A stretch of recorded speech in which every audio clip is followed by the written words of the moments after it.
नमस्कार दोस्तों, आप सभी को हमारी YouTube चैनल पर स्वागत है। अकाल मृत्यु क्यों होती है?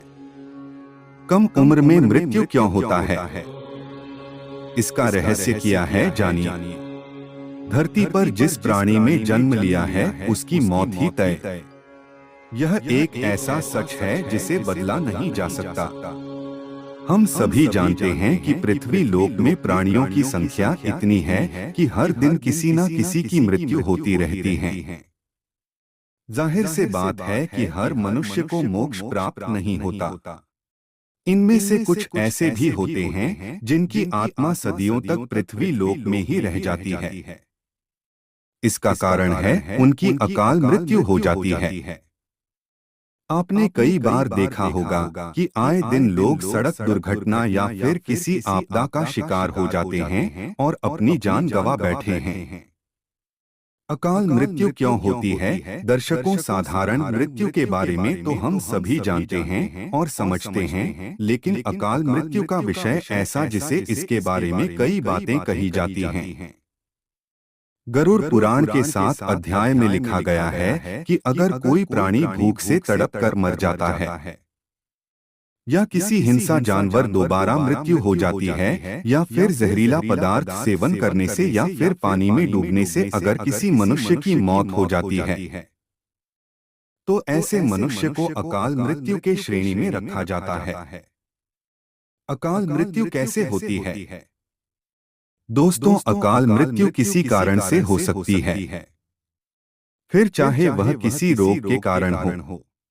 यह दुर्घटना के कारण ऐसे में मनुष्य अक्सर यही सोचता है को काश ये उनके साथ नहीं हुआ होता तो शायद इसकी मृत्यु नहीं होती। गरुड़ पुराण में विष्णु जी के वाहन गरुड़ राज ने श्री हरि से यह प्रश्न पूछा था कि जब वेदों में मनुष्य की उम्र 100 साल निश्चित की गई है तो उनकी अकाल मृत्यु क्यों हो जाती है?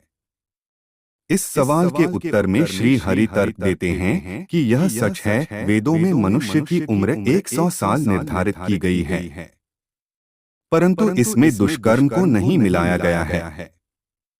यानी हर इंसान की मृत्यु तभी होती है जब उसके पास धर्म कार्यों के लिए शक्ति नहीं होती है या फिर उसका शरीर उसे धर्म कार्य करने की इजाजत नहीं देता। इसके अलावा जब कोई इंसान अपनी इच्छा से धर्म कार्यों को त्याग देता है तो पृथ्वी पर उसके जीवन की अवधि कम होती जाती है। देखा जाए तो हर इंसान का कर्म होता है, उसका धर्म होता है। ऐसे में इंसान की मृत्यु तब होती है जब उसके पास अपने इन कर्मों को निभाने की शक्ति, यह इच्छा नहीं होती। इंसान की उम्र भले ही 100 साल हो, लेकिन अपने कर्मों के जरिए वह अपनी उम्र को खुद ही नष्ट करता चला जाता है। वेदों का ज्ञान न होने से मनुष्य जान ही नहीं पाता कि वह कब कुकर्म करता जाता है। अब बात आती है कि अकाल मृत्यु के बाद आत्मा का क्या होता है। गरुड़ पुराण आगे विष्णु जी यह भी कहते हैं कि मनुष्य के जीवन के 7 चक्र निश्चित है। ऐसे में अकाल मृत्यु को प्राप्त होने वाले जो मनुष्य इस चक्र को पूरा नहीं कर पाते उसे मृत्यु के बाद भी कई प्रकार के कष्ट भोगने पड़ते हैं। दरअसल अचानक ही मृत्यु होने की वजह से मनुष्य की इच्छा, कामना और तृष्णा बनी रहती है जो कभी पूरी नहीं हो पाती। ऐसे में शरीर तो नष्ट हो जाता है लेकिन आत्मा का मोह नहीं छोड़ता। इस स्थिति में अकाल मृत्यु वाली आत्माएं अपने परिजनों, यह जीवित लोगों को भ्रष्ट पहुंचती है और अपनी मनोकामनाएं पूरी करने का भी प्रयास करती है।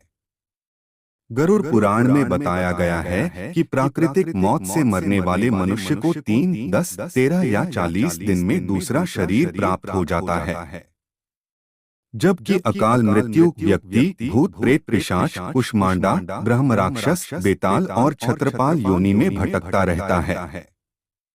उनकी आत्मा को आसानी से शांति नहीं मिलती।